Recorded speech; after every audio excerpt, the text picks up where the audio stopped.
Buen día, hermanos, hermanas. Nos reunimos una vez más en torno a la palabra para dejar sea la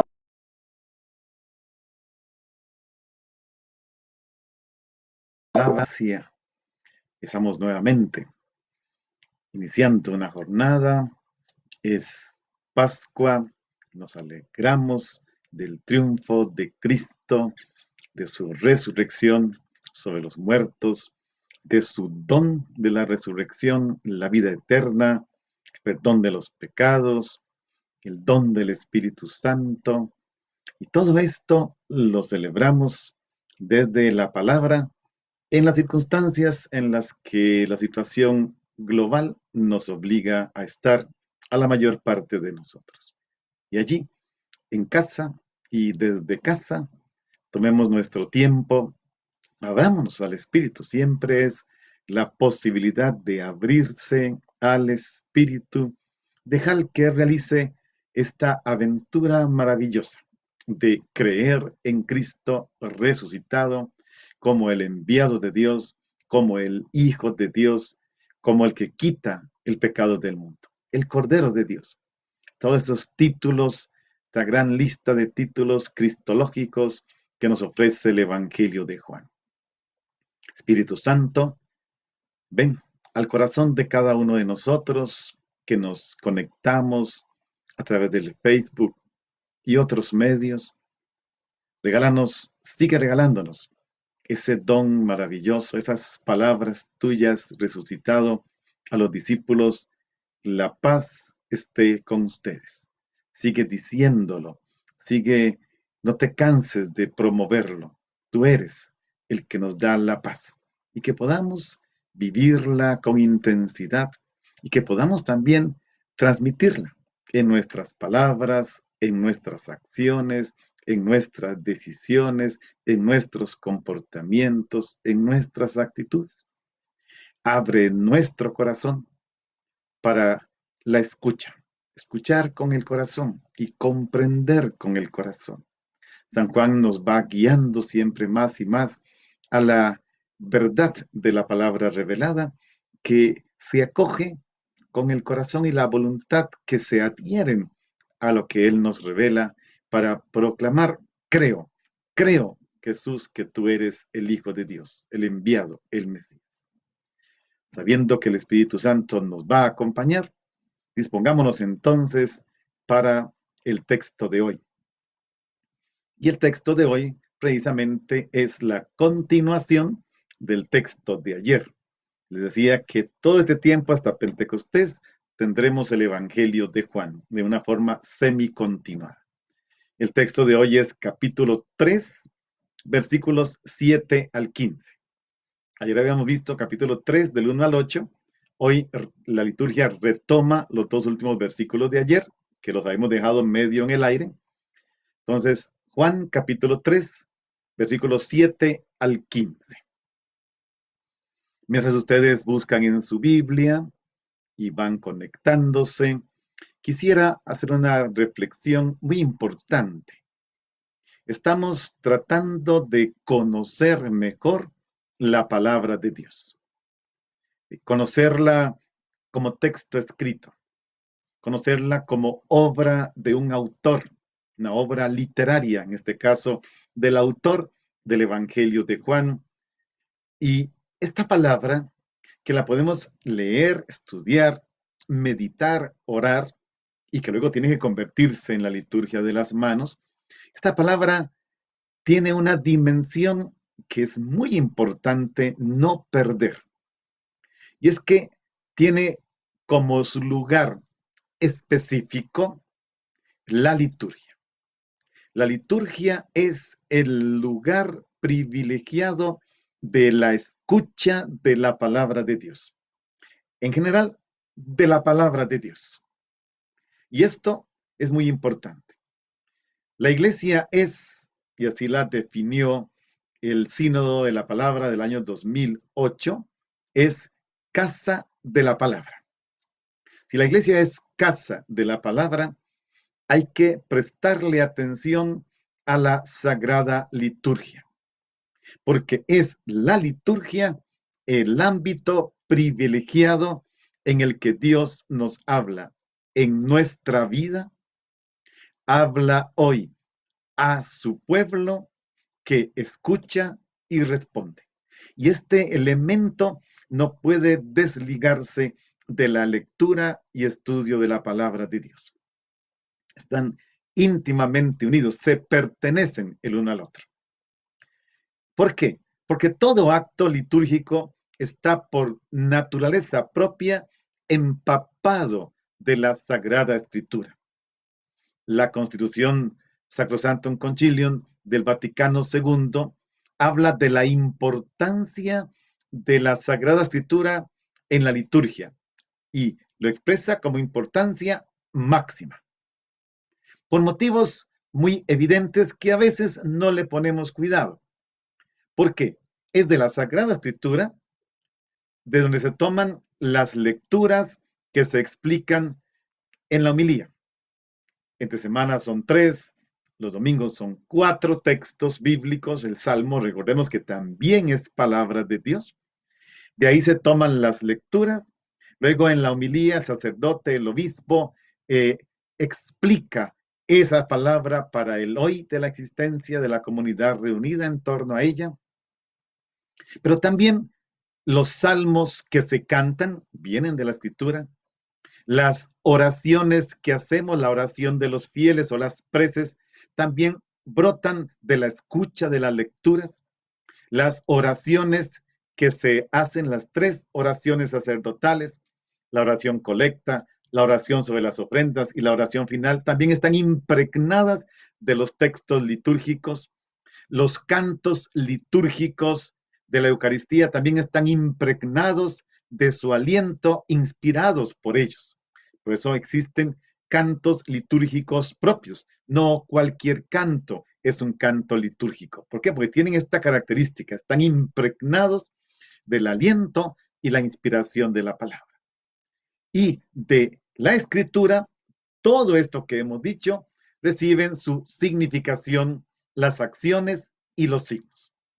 En los textos, en las rúbricas, esto no siempre lo hacemos los sacerdotes, hay también antífonas previas a cada momento, que son textos bíblicos. Las moniciones, donde se hacen moniciones, también pretenden explicar, orientar la escucha de los textos bíblicos. Pero todavía más, es en la liturgia donde Cristo mismo está presente en su palabra, pues es Él mismo el que habla cuando se lee, cuando se proclama en la iglesia la Sagrada Escritura. Vean qué importante que es esto. Toda la liturgia está impregnada de la Sagrada Escritura. Se pertenecen. Y todos los sacramentos están impregnados de esto. No hay ningún sacramento que esté desligado de la Sagrada Escritura. No hay ningún sacramento sin palabra de Dios. Porque inclusive el sacramento de la reconciliación, se supone que el sacerdote, antes de iniciar la escucha, orienta al penitente con alguna frase de la Biblia, de la palabra de Dios, para disponerlo. O sea, todos los sacramentos. La celebración litúrgica se convierte en una continua, plena y eficaz exposición de la palabra de Dios.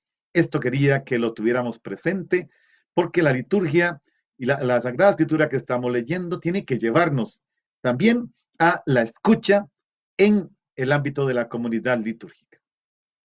Bien, con esta premisa vamos a escuchar el texto de hoy, Juan 3, del 7 al 15. Dice, Jesús dijo a Nicodemo, no te extrañes de que te haya dicho, tienes que renacer de lo alto. El viento sopla donde quiere y oyes su ruido, pero no sabes de dónde viene ni a dónde va. Así pasa con quien ha nacido del Espíritu. Nicodemo le preguntó entonces, ¿cómo puede ser esto? Jesús le respondió, tú eres maestro de Israel, ¿y no sabes esto? Yo te aseguro que nosotros hablamos de lo que sabemos y damos testimonio de lo que hemos visto, pero ustedes no aceptan nuestro testimonio. Si no creen cuando les hablo de las cosas de la tierra, ¿cómo creerán si les hablo de las celestiales? Nadie ha subido al cielo sino el Hijo del Hombre, que bajó del cielo y está en el cielo. Así como Moisés levantó la serpiente en el desierto, así tiene que ser levantado el Hijo del Hombre, para que todo el que crea en él tenga vida eterna.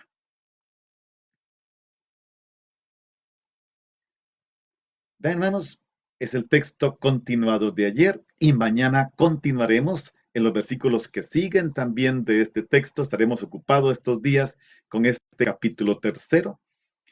Y antes de entrar ya en la lectura y tratar de explicar algunos detalles, los que están a nuestro alcance, quisiera explicar un concepto que nos va a aparecer en estos días, toda esta semana, que es el concepto de hijo de Dios en el Evangelio de Juan. Este concepto hijo de Dios es muy propio de él y está referido a Jesús. En el Evangelio de Juan se dice que Jesucristo es hijo de Dios. Y es hijo de Dios de una manera absolutamente particular y singular. Mientras los otros evangelistas, Mateo, Marcos, Lucas, se mantienen dentro de lo que se llama una cristología baja, una baja cristología, es decir, una cristología que parte desde el nacimiento de Jesús. El Evangelio de Juan, algunos lo denominan de una alta teología. ¿Por qué? Porque Juan comienza a hablarnos de Jesús desde su preexistencia como hijo de Dios. Juan capítulo 1, versículo 1, nos habla de cómo esta palabra era al principio lo que es y era al principio. Precisamente es Él, el Hijo de Dios, desde antes de la creación del mundo. Pero este Hijo de Dios es a la vez el Hijo igual al Padre, lo que luego los concilios dirán de la misma naturaleza del Padre. Entonces, el autor de nuestro Evangelio, para expresar inequívocamente que Jesucristo es Hijo de Dios, de una manera distinta a la que puede ser cualquier otro hijo de Dios, se reserva en el texto griego una palabra que en Juan solo se aplica a Jesús. Esta palabra griega que significa hijo. Hay dos palabras en griego para llamar hijo. Las digo así rápidamente porque algunos sacerdotes escuchan. Está huios y tecna. Esta palabra, la primera que dije en Juan, solo se reserva para el Hijo de Dios. Siempre que aparece esta palabra, se refiere a Jesús.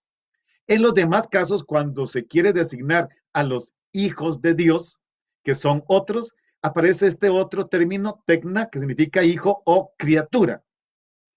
Y entonces el que lee el Evangelio desde el texto original griego no se puede confundir, ni puede confundir a Jesús con los demás hijos de Dios. Por eso insiste el autor del Evangelio que Jesús es el Hijo único o el Hijo unigénito del Padre. Versículo 14, 18 del capítulo 1, Juan 3, 16, lo vamos a ver mañana, en fin, y otros más. Jesús es hijo de Dios porque ha sido engendrado por el Padre.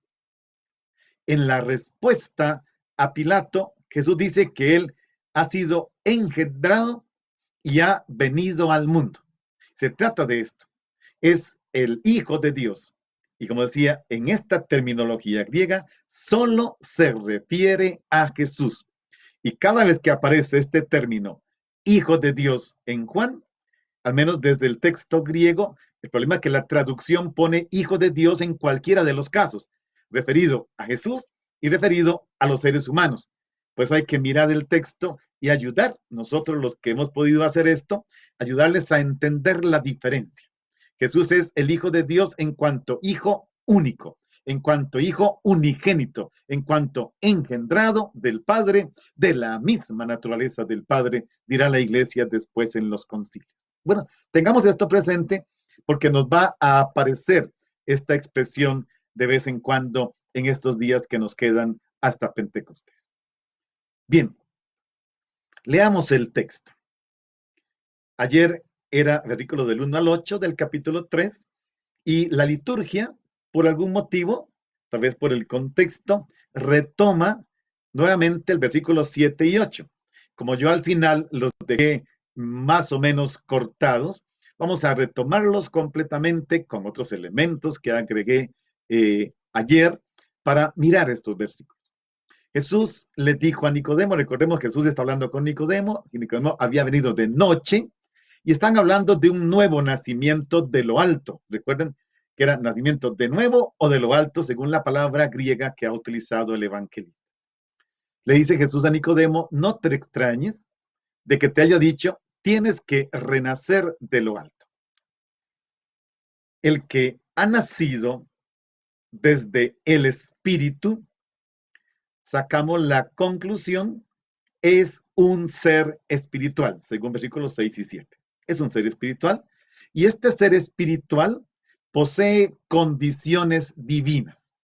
Entre las condiciones divinas que tiene el que nace del Espíritu, la que San Juan más remarca, y es como el centro del Evangelio de Juan, también lo vamos a ver mañana, es tener vida eterna. El que nace del Espíritu tiene vida eterna. El que cree en el Hijo tiene vida eterna. El que come su cuerpo y bebe su sangre tiene vida eterna, etc. Para que crean y creyendo tengan vida eterna. Esta expresión va a aparecer continuamente en el Evangelio. Y estas condiciones divinas no se obtienen por el nacimiento de la carne, o como dice el texto griego, desde la carne. Para poseerlas es necesario nacer desde el Espíritu. Ahora bien, tengamos presente, porque aquí hay que corregir a veces algunos equívocos, cuando una persona se convierte, ciertamente este es un acto del ser humano. Se convierte, yo me convierto, tú te conviertes, pero nunca es una decisión mía o nuestra. La conversión de por sí es un deseo que Dios instaura, un deseo de acercarse y volver su rostro hacia Dios. Hay un texto muy bonito que es Juan capítulo 1 del 1 al 18. En los primeros 2 versículos dice Juan que la palabra era Dios, estaba junto a Dios y estaba vuelta hacia Dios. En el texto griego hay que traducir así. Y en el versículo 14 dice que esta palabra se volvió, se hizo carne. El que tenía el rostro vuelto hacia Dios, de repente lo vuelve hacia nosotros. Y la conversión es precisamente acercarse a Jesús porque Él me atrae, porque el Padre me atrae y volver el rostro hacia Dios. Ahí comienza la conversión. Pero todavía más, según las palabras de Juan, nadie va al Padre sino por mí. Y nadie viene al Padre, al Hijo, si el Padre no lo atrae. Por eso podemos asegurar que la conversión a la que somos invitados se da por impulso de Cristo, que nos muestra al Padre y nos lleva a la reconciliación con Él, para que se cumpla lo que dice el Bautista. Este es el Cordero de Dios que quita el pecado del mundo. Jesús quiere que Nicodemo entienda que la única manera que alguien tiene para poder entender las cosas que Él está diciendo, las cosas de Dios, es nacer de nuevo, nacer de lo alto.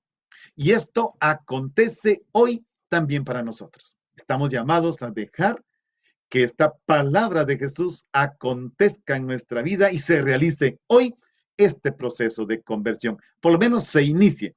Nadie se convierte de un solo golpe, ni San Pablo mismo, Pablo hizo todo un proceso, que inclusive leyendo sus cartas se ve que fue un proceso que duró hasta su muerte. Conforme van avanzando los escritos de Pablo, vemos cómo va madurando su experiencia de conversión. Ahí basta ver los textos de Pablo ya con una buena lupa. En el versículo 8 dice, el viento sopla donde quiere y oye su ruido, pero no sabes de dónde viene ni a dónde va. Así pasa con quien ha nacido del Espíritu. Jesús expone aquí una nueva condición que dice que es misteriosa e inexplicable para los seres humanos. Con esta imagen de que no sabes de dónde viene, no sabes para dónde va. Y Jesús aquí utiliza para la palabra espíritu, para la frase del versículo 8, juega con la palabra espíritu. La palabra espíritu, tanto en hebreo, ruá, como en griego, neuma, las dos, significa varias cosas. Resalto las dos más importantes. Tanto ruá en hebreo como neuma en griego se puede traducir por espíritu y se puede traducir por viento. Y Jesús aquí juega con los dos. ¿Sí? Dice, el viento sopla de donde quiere y oye su ruido, pero no sabes de dónde va. Así pasa con el que ha nacido del Espíritu. Este juego de palabras permite entenderse de dos maneras. Por un lado, la referencia al soplo del viento, que para Jesús es algo misterioso, porque tiene su propio rumbo. El viento sopla. Del viento oímos su ruido, pero no sabemos la dirección, porque su dirección no es permanente, continuamente está girando hacia otro lado. Si nos pusiéramos a contemplar una veleta, nos damos cuenta que esta no permanece horas en una única dirección, está continuamente en movimiento, a veces más lento, a veces más rápido. Así es el espíritu. Pero por eso no se sabe de dónde viene ni a dónde va. Pero también esta palabra se puede referir al espíritu, que también es misterioso en cuanto que actúa de tal forma que los sentidos humanos no pueden percibirlo, ni la inteligencia lo puede explicar. O sea, el Espíritu Santo, podemos pasar toda la vida, ya llevamos 2000 años y contemos el judaísmo, intentando describirlo y siempre tiene esta novedad. Si hay algo nuevo, nuevo en la fe cristiana y en la iglesia, es el Espíritu. Y es Él el que mantiene viva esta novedad. Sin el Espíritu nos asentaríamos. Sin el Espíritu permitiríamos que se haga una costra, para usar esta imagen, una costra difícil de arrancar. Nos acomodaríamos y nadie nos podría luego levantar ni con grúa. Es Él el que lo hace. Entonces, es algo casi intraducible, porque se juega en un doble sentido, ya que es viento o espíritu como fuerza vital divina, que se concreta en este tanto que abraza todo el ser del ser humano, la unidad del ser humano.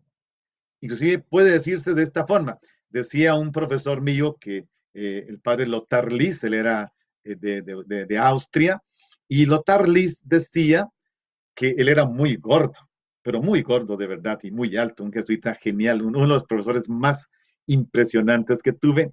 Decía que el Espíritu Santo es como cuando él iba a la playa, casi nunca iba, pero sí alguna vez fue, y se metía él a la playa en el mar, y cuando estaba en el mar, dice, todo el agua del mar me rodeaba. Así es el Espíritu Santo. Cuando nos invade, rodea todas nuestras curvaturas, traduciendo la palabra que él usaba en alemán. Traduciendo nuestras curvaturas, decía él, más o menos lo que se puede traducir así. Él explicaba eso. Así es el Espíritu Santo. Invade todas nuestras curvaturas, porque es incontenible. Nadie puede atraparlo, no hay forma de atraparlo. Para Nicodemo es importante que perciba esto. El que un hombre viva bajo esta condición de espíritu, que quiera el bien, que actúe con autoridad realizando el bien, es algo que no proviene de sí mismo, Nicodemo no lo puede entender porque Nicodemo quisiera algo material, que es volver a entrar en el vientre de su madre y volver a nacer como criatura nueva. No, no se trata de eso. Todo creyente en el Dios Padre de nuestro Señor Jesucristo, renacido del Espíritu, no se puede explicar su manera de ser, ni su manera de creer según los criterios de aquí abajo, ya que su origen es divino, su origen es de lo alto, su origen es celestial. El creyente, entonces, es una cuestión candente planteada al mundo. Por eso es que el creyente confunde, el creyente despista, es decir, saca de lo normal. El creyente complica. Y esto hace que no se pueda captar de dónde viene su fuerza ni hacia dónde tiende su actividad. Esto es importante. Nicodemo tiene que entender eso y nosotros también para que pueda ir adelante en su razonamiento. Hagamos un altito aquí. Ayer hicimos varios momentos de oración y les dije una especie de oración de reconocimiento. Quisiera continuar hoy con la misma dinámica, porque también tenemos que aprender a orar de esta forma. Yo les decía, no es solamente pedir o dar gracias, eso siempre habrá motivos. También hay que contemplar, también hay que dejar que esa palabra me diga, me abra y me transforme. Vamos a ver, hagámoslo otra vez hoy. Señor Jesús, por la Sagrada Escritura sabemos que no se pueden juzgar ciertas fuerzas incontrolables de este mundo. Esto nos obliga a admitir que los misterios celestiales están fuera del alcance humano. En tu diálogo con Nicodemo, tú no te refieres estrictamente a la libertad imprevisible del viento, sino al carácter misterioso que tiene para los seres humanos. Se percibe su ruido, su voz, o sea, su presencia, pero no se puede captar ni su origen ni su término. Tú quieres que entendamos que el viento se nos escapa de las manos y que lo mismo nos sucede con el espíritu. Lo que más caracteriza al viento, al espíritu, es la libertad. El viento, el espíritu, es libre, no puede ser controlado. El viento actúa sobre los otros y nadie consigue actuar sobre él. Así acontece con el espíritu. Actúa sobre nosotros, transforma nuestra existencia, pero no podemos conocer su origen, que es el misterio, ni hacia dónde nos lleva, que es el misterio. Vamos al versículo 9, que ya es el texto nuevo de hoy. Nicodemo le preguntó entonces, ¿cómo puede ser esto? Jesús le respondió, ¿tú eres maestro de Israel y no sabes esto? Nicodemo está delante de las palabras de Jesús y lanza esa pregunta, pero esto ¿cómo puede ser? Con lo cual se deja entrever con más claridad lo misterioso y sorprendente que resulta para el ser humano esta invitación a nacer de lo alto, a convertirse en un ser espiritual. E interesante, en el texto griego, Jesús dice de Nicodemo no que es un maestro en Israel, sino el maestro en Israel. Nicodemo para Jesús no es un maestro más de Israel, no, él dice el maestro en Israel. ¿Y cómo es posible que siendo el maestro no alcanza a comprender la novedad del Espíritu? Es como esta figura que encarna a todos los sabios de Israel que saben mucho, que conocen mucho, pero que no logran desconectarse de las viejas instituciones para captar el misterio que Jesús quiere comunicar y que renueva todas las cosas. Porque, hermanos, mientras estemos atados a lo que conocemos, a lo que hemos vivido y experimentado, y no queramos desprendernos de eso, no podremos reconocer a Dios. No podremos dejar al Espíritu actuar. A mí siempre me gusta decirlo. Cuando creemos que tenemos al Espíritu Santo, ya lo tengo, está bajo mi dominio, el Espíritu Santo está en otro lado. Hace rato que se fue, mucho rato, incontable.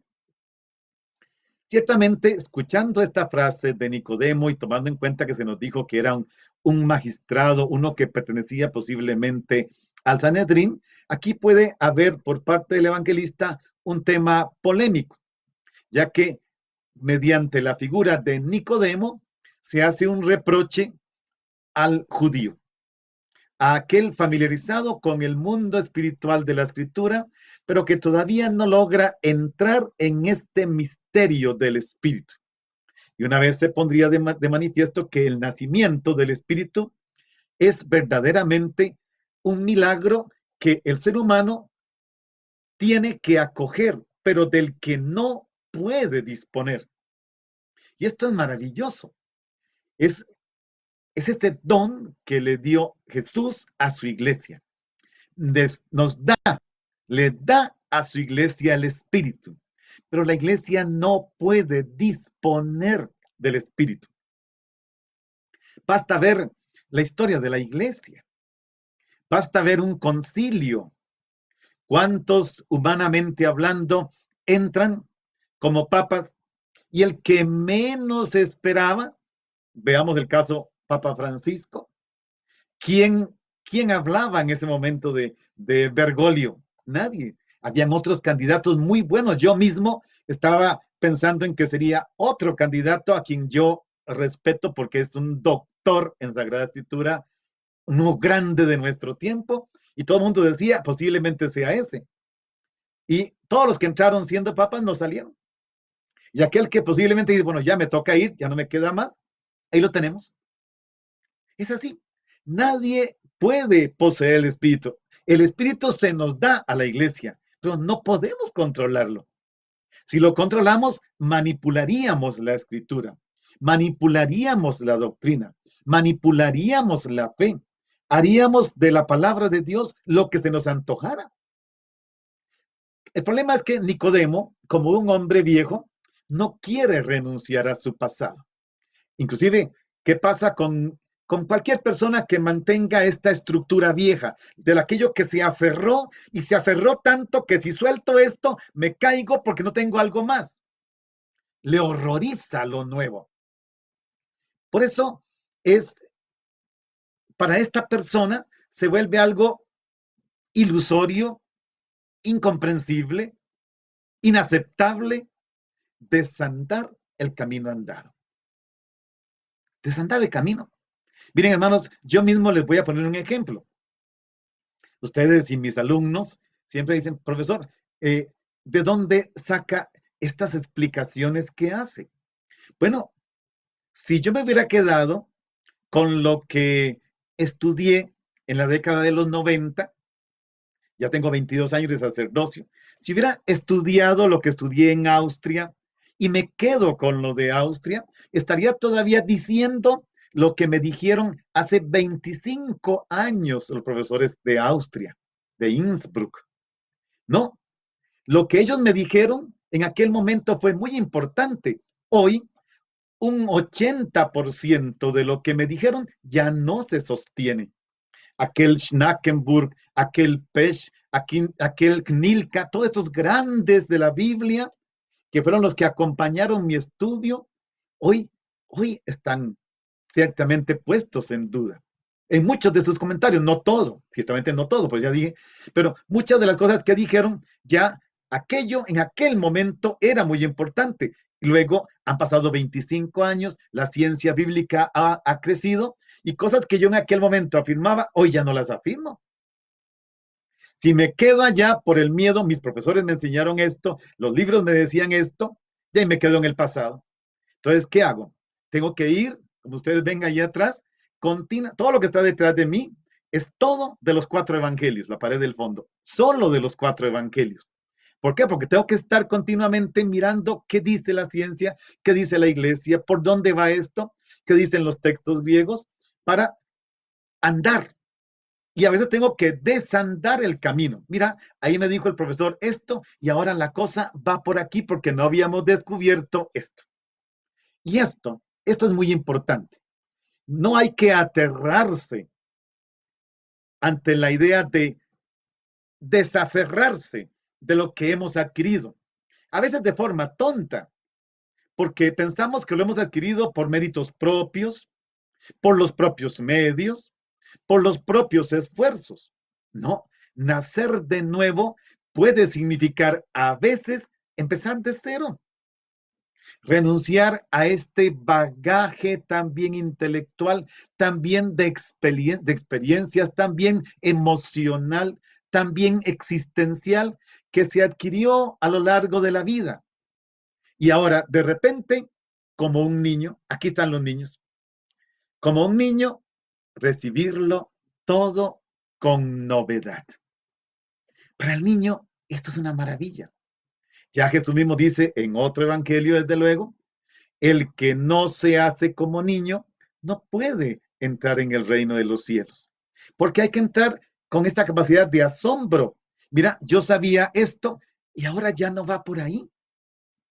Y esto es delicioso, esto es riquísimo. Yo lo disfruto impresionantemente. Qué rico cuando un compañero sacerdote, un compañero del seminario donde trabajamos varios sacerdotes, todos hemos sido mandados a estudiar, y de repente te dice, mire padre, esto y esto y esto, y tú dices, mira, eso no lo había visto, esto cambia mi esquema. No voy a ponerme a pelear con él porque está contradiciendo, al contrario, tengo que aprovechar que él me está diciendo, fíjate también en esto. Y bendito sea Dios que existen esas personas y que lo hacen con ese respeto para crecer juntos. Es que de eso se trata, de crecer juntos. Versículo 11, yo te aseguro que nosotros hablamos de lo que sabemos y damos testimonio de lo que hemos visto, pero ustedes no aceptan nuestro testimonio. Nuevamente Jesús aquí comienza el versículo 11 por tercera vez con amén, amén. Recuerda que les decía ayer, amén, amén, lego soy. En verdad te digo, que dije es un juramento, es una afirmación solemne. Y esto que está solemnizando es que lo que él está diciendo es creíble, es digno de fe, tiene que creerse, porque habla de lo que sabe, porque da testimonio de lo que ha visto y oído junto a su Padre. Y de esto ningún otro puede hablar ni dar testimonio, porque ningún otro, excepto él, ha subido y ha bajado y continúa en el cielo. Es importante que esta palabra de Dios eh, alcance a Nicodemo.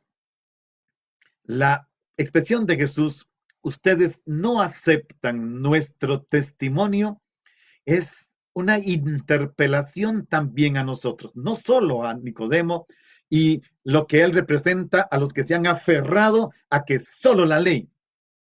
¿Por qué? Porque quienes rechazan el testimonio de Jesús, quienes rechazan el testimonio de la comunidad a la que Juan le escribe, que son muy probablemente los judíos de finales del siglo I, entonces están en un error.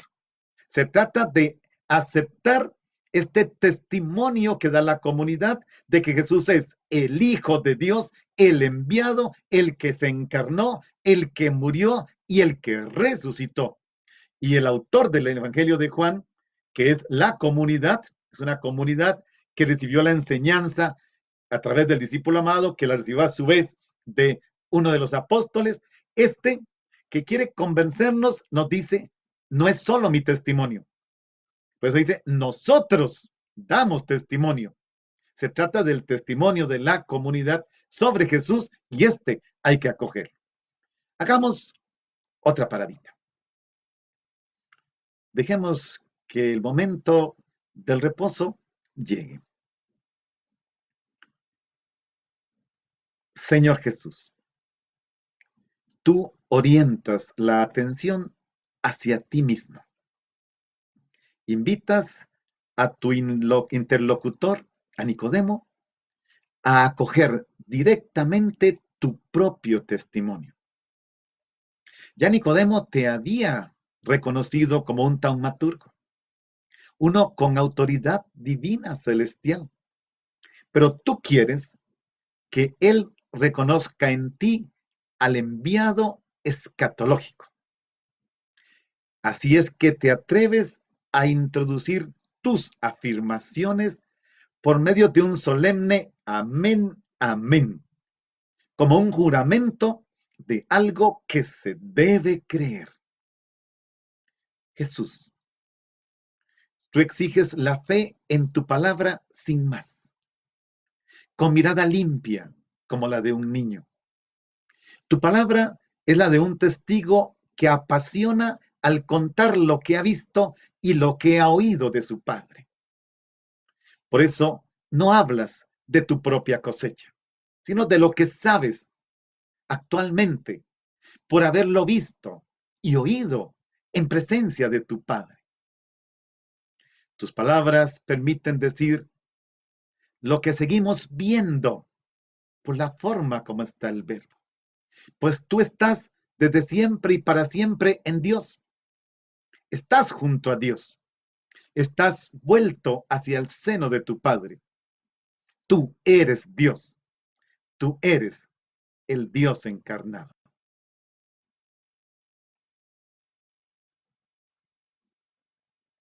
Vamos al versículo 12. Si no creen cuando les hablo de las cosas de la tierra, ¿cómo creerán si les hablo de las celestiales?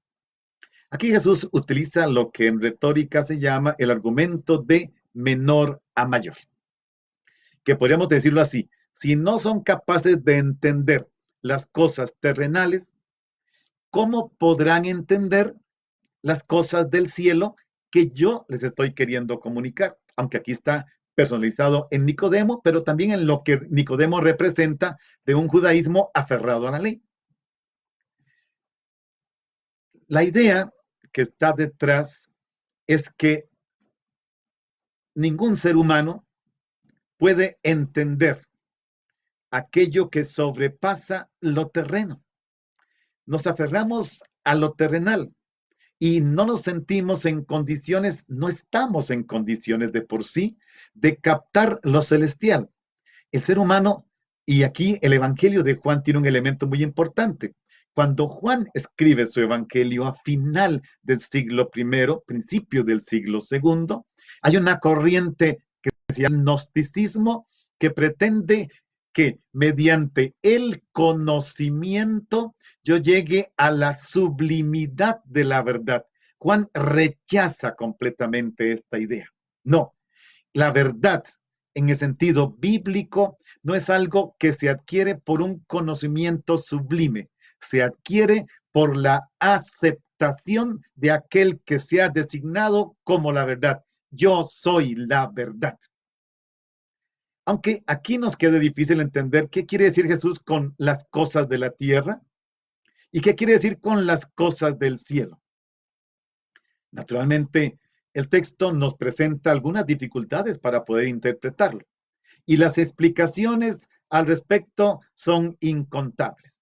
Pero podríamos decir que lo que sí podemos afirmar con cierta certeza es que estas palabras son un reproche que hace Jesús a los que no creen en el testimonio que Él está comunicando de lo que ha visto y oído a su Padre. Este testimonio puede ser dado solamente por alguien que ha estado en el cielo. Y el texto por eso dice que Jesús es el único, por eso dice que es el Hijo del Hombre que ha subido al cielo, que ascendió al cielo, y como está el verbo significa que ascendió y sigue ascendiendo, está en el cielo y sigue estando en el cielo. Por eso cuando dice que descendió del cielo, utiliza otra forma más sencilla, porque cuando dice que ascendió es algo que se dio de una vez y permanece para siempre. Dice que descendió es que descendió una vez. porque descendió solo una vez, en el momento de la encarnación. Vean que el evangelista hasta con eso se juega. En el texto griego uno puede hacer estas cosas. Yo aquí no puedo detenerme porque no puedo presuponer que ustedes tengan la comprensión porque no les tocó estudiar griego. Eso nos tocó a nosotros unos cuantos meses o años de dolor, pero ya ahí lo tenemos. Pues solo el que ha subido al cielo y solo uno ha subido, porque solo uno ha descendido de él y es el Hijo del Hombre. Solo él, gracias a que tiene un origen en la divinidad, gracias a que ha descendido, él, Jesús, el de Nazaret, es el que nos revela el misterio de Dios, es el que Dios ha enviado. En Juan 1:18 lo dice muy lindo el Evangelio. A Dios nadie le ha visto jamás. El Hijo único, que está en el seno del Padre, Él lo ha dado a conocer. El texto griego dice, Él ha hecho la exégesis, es decir, Él lo ha revelado, Él lo ha comunicado. Quien está fuera de este círculo puede relativizar, poner en duda esta afirmación absoluta de Jesús. ¿Por qué? Porque el Evangelio se dirige a personas que han comenzado a creer para que fundamenten su fe, pero también para los que creerán, para que su fe esté firmemente anclada en el Hijo único y eterno del Padre que se encarnó, Jesús, el de Nazaret. Y esto es parte de la profesión de fe. Aquí podríamos encontrar precisamente esta dimensión de conflicto entre la comunidad de Juan y la comunidad en torno a la de Juan, pues que pueden ser estos gnósticos. La comunidad de Juan ha padecido algunas experiencias de falsos predicadores.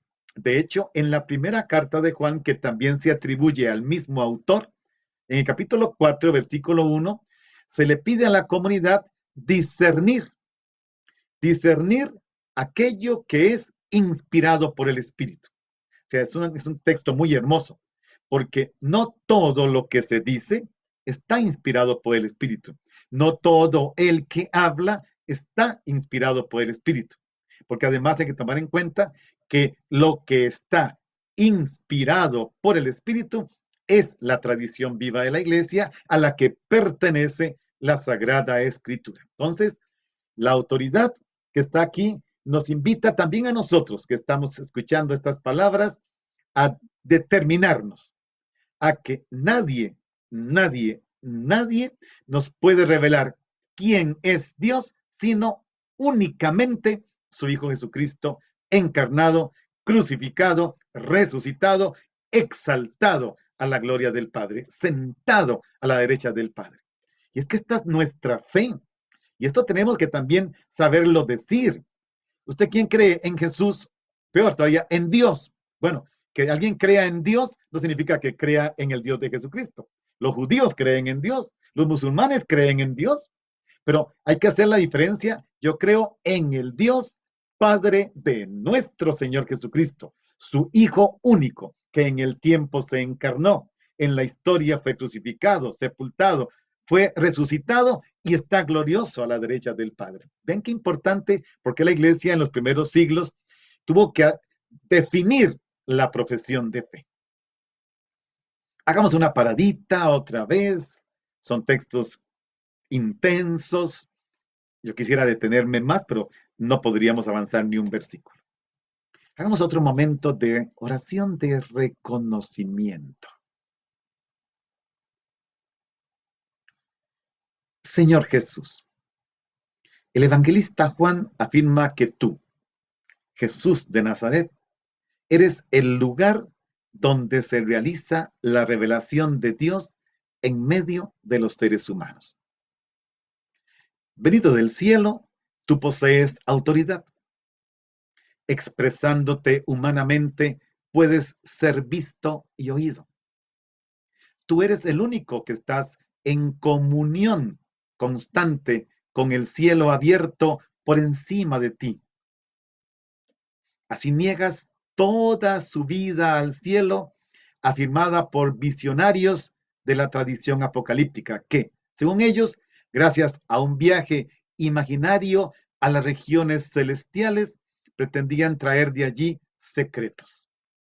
Pero tú, Jesús, precisas que se da una única excepción. Por eso insistes, excepto el que bajó del cielo, el Hijo del Hombre. En otras palabras, tú, en cuanto Hijo del Hombre, Hijo único de Dios, puedes revelar las cosas del cielo. Del cielo has bajado. El cielo es tu morada. Y de lo que hay en él, sabes hablar y nos hablas.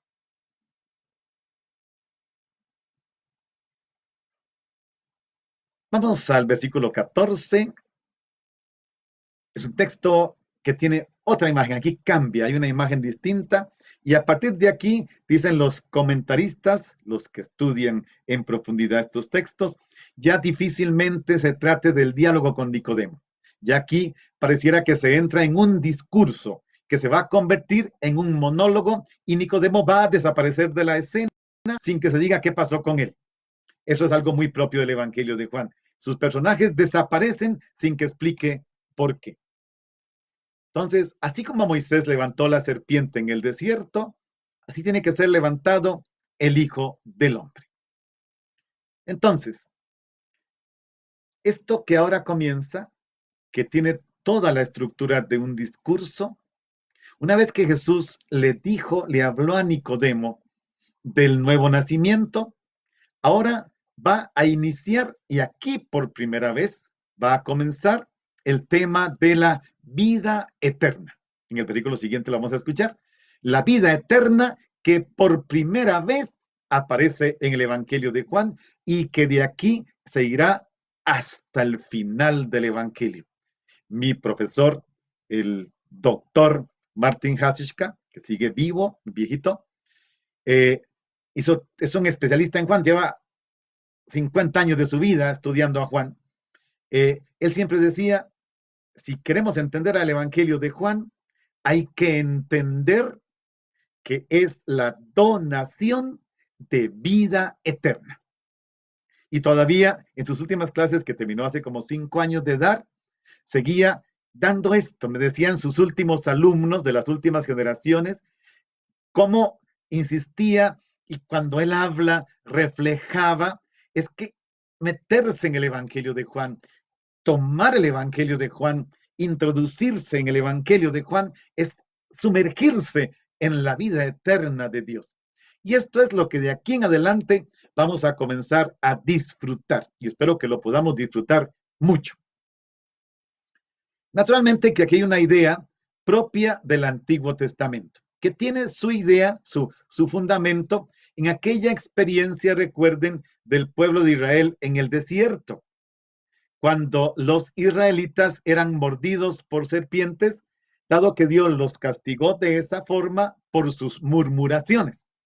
Para que no me lo pregunten ahora, cuando hablamos de castigar, recordemos que en la Biblia, castigar por parte de Dios siempre es una forma de amonestar, una forma de educar. En aquellas circunstancias, Dios le dice a Moisés que se haga una serpiente de bronce, la coloque en un mástil y la coloque en un lugar elevado para que todos los que la vean queden curados. Y así, el que la miraba efectivamente vivía. El texto está en el libro de Números, capítulo 21, el capítulo 21, más específicamente los versículos 8 y 9. Naturalmente que hay que entender que aquella imagen que estaba allí, la de la serpiente, que luego se convirtió en el signo de la medicina, no era un amuleto. No, hay que evitar toda interpretación de un amuleto. El libro de la sabiduría, precisamente un texto mucho más tardío, de los últimos siglos antes de la encarnación de Jesucristo, en capítulo 16, versículos 6 y 11, le da una nueva interpretación. Porque no es la serpiente la que salva. No, es que aquella serpiente elevada por Moisés en lo alto le recordaba a los judíos en el desierto que tenían que cumplir los mandamientos de Dios. Contemplar la serpiente era recordar, volver a la ley de Dios, volver a la palabra de Dios.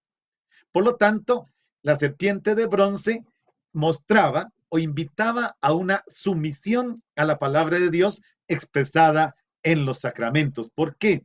Porque la salvación no viene de la serpiente, viene de Dios. Es el que salva por su palabra, el que salva por su misericordia, y el que miraba a la serpiente era salvado no por lo que contemplaba, sino, dice el libro de la sabiduría, por ti, el Salvador de todos.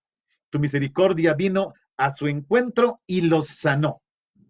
¿Sí? No fue otra cosa lo que los sanó, era el Señor, que en la imagen recordaba, tengo que cumplir la palabra de Dios. Aquí también tenemos que tomar en cuenta esto. Se trata de que el evangelista Juan nos está diciendo, para encontrar esta salvación, tenemos que contemplar al Hijo del Hombre elevado, que será la imagen que nos va a evocar lo que pase al final del texto de la pasión, cuando el Hijo del Hombre, Jesús, sea elevado en la cruz. Y todo el que lo contemple, que es contemplar una escena espantosa, humanamente insoportable, contemplemos que no es esa cruz, es el que está clavado en esa cruz el que nos da la salvación, porque ese que está clavado en la cruz es el Hijo único y eterno del Padre que se encarnó, Jesucristo. Y en él Dios está muriendo, aunque Dios solo se encarnó la tercera persona. El que muere es el Hijo único y eterno del Padre.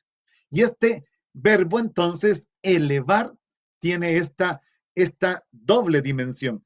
La elevación en la cruz, que es la que hemos dicho, pero para el Evangelio de Juan, la elevación de Jesús en la cruz simultáneamente significa también ser elevado en la gloria. Para Juan, la gloria de Dios está precisamente en la crucifixión. Por eso no se puede separar la elevación en la cruz, crucifixión, de la exaltación del Hijo único de Dios, la glorificación. Por eso Jesús dice, ahora el Padre es glorificado, el Hijo es glorificado. Y en él todos nosotros, porque al contemplar al crucificado, entramos en este nivel de salvación de vida eterna. Naturalmente que Juan también insiste en que esto tenía que acontecer. El Hijo del Hombre tiene que ser levantado en lo alto para que todo el que crea en él tenga vida eterna. Se trata de esta dimensión.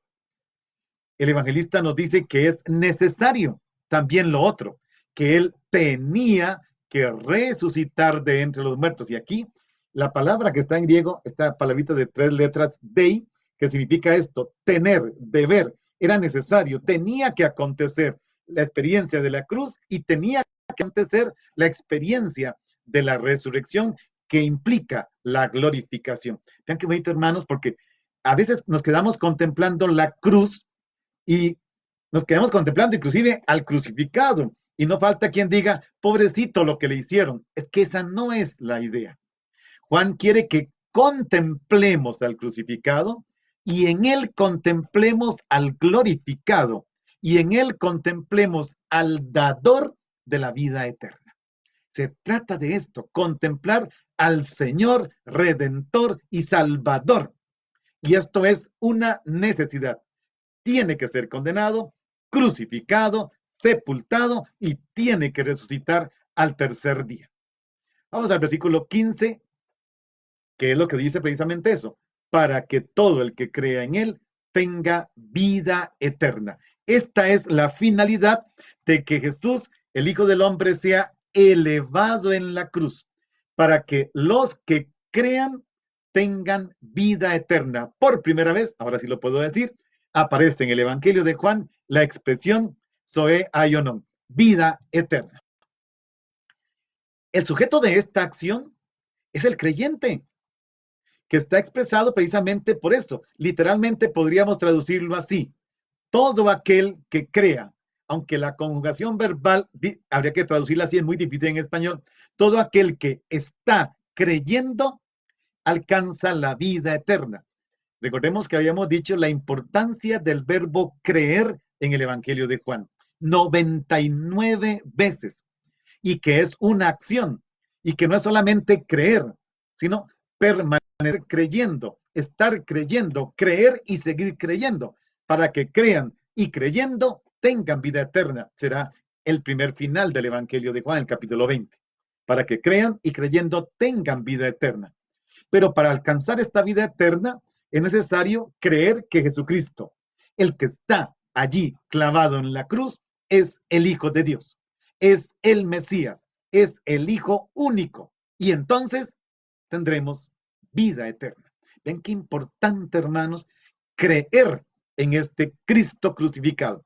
Ciertamente la cruz espanta, la cruz es una humillación, la cruz es un castigo romano y divino. Maldito el hombre que cuelga de un madero, dice la palabra de Dios. Pero también era un castigo a los malhechores y a los malditos de la sociedad, la lacra de la sociedad romana. Se trata de esta dimensión de la salvación. Jesús insiste en que es necesario que el Hijo del Hombre sea levantado en lo alto para que todos los seres humanos que crean en Él tengan vida eterna. Así es como nos va ayudando a entender cada vez más que la vida temporal que se consigue mirando de aquellos que miraban la imagen de la serpiente elevada por Moisés, se ha convertido ahora en Cristo elevado sobre la cruz en una imagen de vida eterna. Por eso es necesario volver la mirada hacia lo alto. Y esto explica, hago un comentario aquí, los liturgos serían los más especialistas para hacer este comentario. Esto explica por qué en los templos católicos, y hay algunos que no lo hacen, pero ni modo, mientras el obispo no diga nada, tranquilos, en los templos católicos, el Cristo que está detrás del altar no es el Cristo resucitado, ni mucho menos un Cristo resucitado sin cruz. No, detrás de los templos tiene que estar Cristo crucificado. Y uno podría decir, pero si ya resucitó, sí, pero es que la contemplación del crucificado es la contemplación de la gloria de Dios, es la contemplación de la exaltación de Cristo a la derecha del Padre y es la contemplación de el lugar de donde brota para los creyentes la vida eterna, para mí y para ti. Vean qué importante, es que todo el simbolismo nuestro de la liturgia está cargado. Por eso hoy comencé hablándoles de la importancia de la palabra de Dios en la liturgia, que sin ella no tenemos nada. Y la liturgia es el lugar por excelencia para escuchar la palabra de Dios. Y es el lugar por excelencia para lo que hacemos en la Eucaristía. Anunciamos tu muerte, proclamamos tu resurrección. Ven, Señor Jesús. Vean, hermanos, que con lo que hemos dicho hoy también se nos da una panorámica distinta de la comprensión de la liturgia y de la comprensión de la Eucaristía. Dado que este tema continúa mañana, porque el texto de mañana sigue en el versículo 16, ahí profundizaremos otros detalles. El texto de mañana es un texto bellísimo que yo tendría que quedarme en una única palabra. Intentaré avanzar lo que pueda, pero para mí basta una única palabra. Mañana para toda la hora. Mientras tanto, hagamos otro momento de oración de reconocimiento. Señor Jesús, tú eres el verdadero hombre, el modelo de la humanidad, el hombre perfecto que viene a llevar a los seres humanos a descubrir cuál es el verdadero significado de la vida. Vienes a una misión, a hacer la exégesis de Dios, es decir, a mostrar lo íntimo del Padre, que solo tú, como hijo de Dios, conoces, ya que desde toda la eternidad has estado orientado hacia el Padre. Solo el que cree en ti, el revelador del Padre, podrá salvarse y obtener la capacidad de pasar a ser hijo del Padre. Tú eres, Jesús, el Hijo del Hombre. Muestras que vienes de lo alto, del Padre, pero que asumes en ti mismo los sufrimientos del ser humano. Los llevas hasta dar tu vida como el siervo de Yahvé, para dar vida, para salvar.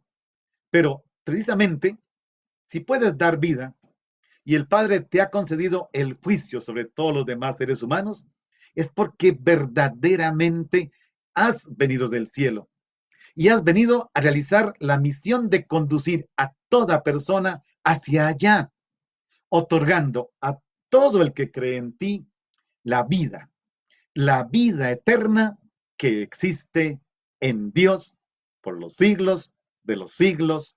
Amén. Bien, hermanos, hermanas, espero que les haya gustado el texto. Es un texto muy bonito, tiene complicaciones. Ya vieron, hay algunas frases de Jesús ahí que si me detenía, pues se nos extendía más, pero los elementos principales los tenemos allí.